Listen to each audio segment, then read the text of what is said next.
Hello students, today we will be discussing about the topic comparative anatomy of heart in vertebrates, that is in the two classes, in aves and mammals. The heart of aves, example considered is pigeon.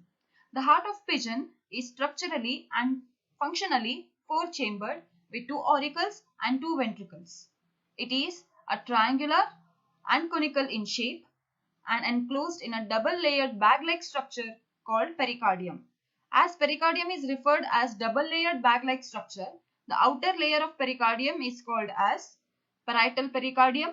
Inner layer is called as visceral pericardium.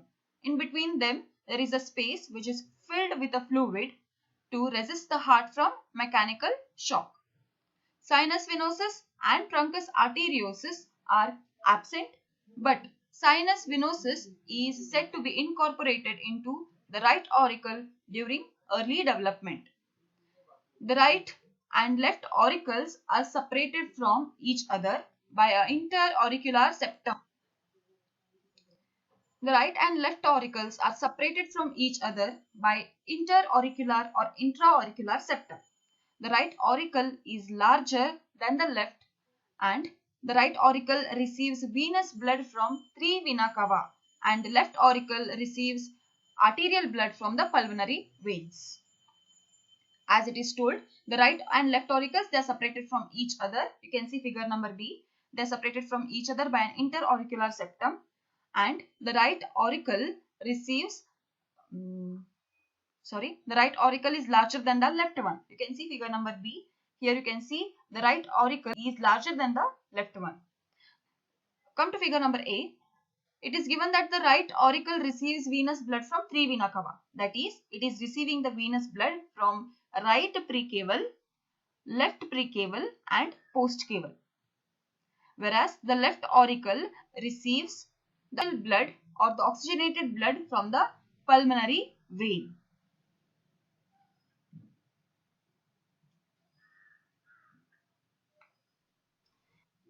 Next, we can see the pulmonary vein here.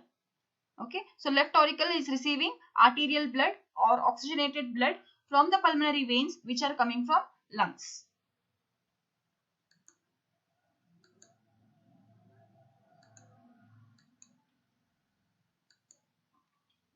Now, when we speak about the ventricles are larger than that and stronger than that of the auricles.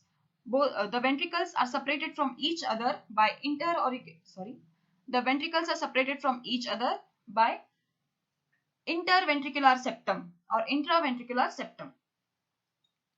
Now, the right auricle opens into the right ventricle by an aperture called right auriculoventricular aperture, and it is guarded by a valve. The right ventricle also gives rise to pulmonary aorta, which divides into two pulmonary arteries to supply blood to the lungs. Here you can see the two pulmonary arteries are being divided, and this is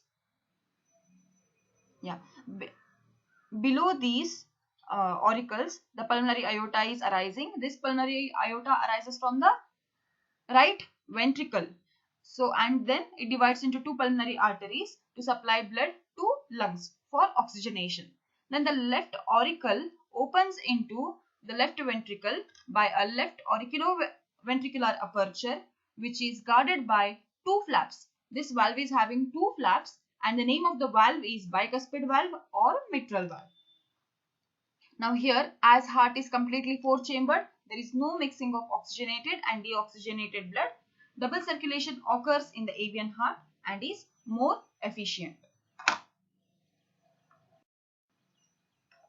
Next, the heart of mammals.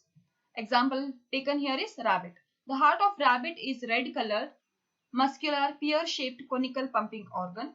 It is enclosed in a thin-walled, double-layered, bag-like structure called pericardium. Again here pericardium is double-layered only. Outer layer is called as parietal pericardium. Inner layer is called as visceral pericardium. In between these two there is a space which is filled with fluid. So the heart can resist itself from the mechanical shocks. The heart of rabbit is four-chambered, consisting of two auricles and two ventricles. You can see in the diagram, these are the two auricles, left auricle right auricle, right ventricle, left ventricle. Sinus venosus and truncus arteriosus are completely absent in mammals. Now, auricles are thin-walled structures and these have to force the blood only to the ventricles. Why auricles are thin-walled compared to ventricles? Because they have to push the blood only to the ventricles.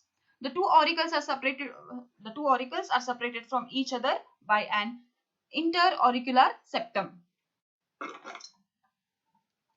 Right auricle receives 3 vena cava.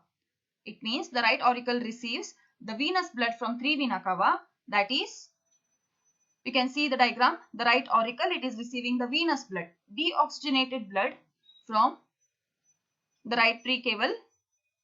Here the left precaval, you can see, and the postcaval. They are also called as another names right anterior vena cava. The right precaval is also called as right anterior vena cava. Left precaval is also called as left anterior vena cava, and the postcaval is also called as posterior vena cava. This opening of the postcaval, it is guarded by a valve and it is called as eustachian valve. The right auricle also receives venous blood from the walls of the heart by coronary sinus, and that coronary sinus is guarded by a valve called as valve of Hibiscus. Left auricle receives the oxygenated blood from the pulmonary veins which are coming from the lungs. The auricles open into the ventricles by auriculoventricular apertures. Then the right auriculoventricular aperture is guarded by a tricuspid valve. The left auriculoventricular aperture is guarded by a bicuspid or mitral valve. Students, the function of valve is to prevent the backflow of the blood. So here the auricle opens into the ventricle by, that is, the right auricle opens into the right ventricle by auriculoventricular aperture, which is guarded by a tricuspid valve, and the left auricle opens into the left ventricle here by left auriculoventricular aperture, which is guarded by a valve called as bicuspid or mitral valve. Then ventricles are usually thick walled when compared to the auricles because they are pumping the blood, they are pushing the blood to the distant parts of the bodies or the distant areas of the body. The ventricles are separated from each other by interventricular septum. The cavity of the left ventricle, you can see the cavity of the left ventricle is smaller than that of the right ventricle. Next, pulmonary aorta, you can see here in figure number B. Pulmonary aorta, it arises from the right ventricle. From here, the right ventricle, pulmonary aorta is arising, which carries venous blood, that is deoxygenated blood to the lungs for oxygenation. So from right ventricle, pulmonary aorta arises, which is carrying the deoxygenated blood to the lungs for oxygenation, and it is guarded by semilunar valves. Then the left corticosystemic aorta, from the left ventricle arises the corticosystemic arch. Here you can see. From here, from the left ventricle, that is, arises the corticosystemic arch or corticosystemic aorta, which is further divided into different or many arteries, which is carrying blood to different various parts of the body. You can see left corticosystemic aorta, which arises from the right anterior end of the left ventricle. From left ventricle, corticosystemic arch is arising, which supplies oxygenated blood to various parts of the bodies. The heart is completely four-chambered and is more efficient, which consists of double circulation. As the mammalian heart is completely four-chambered, it consists of double circulation and it is more efficient. Thank you.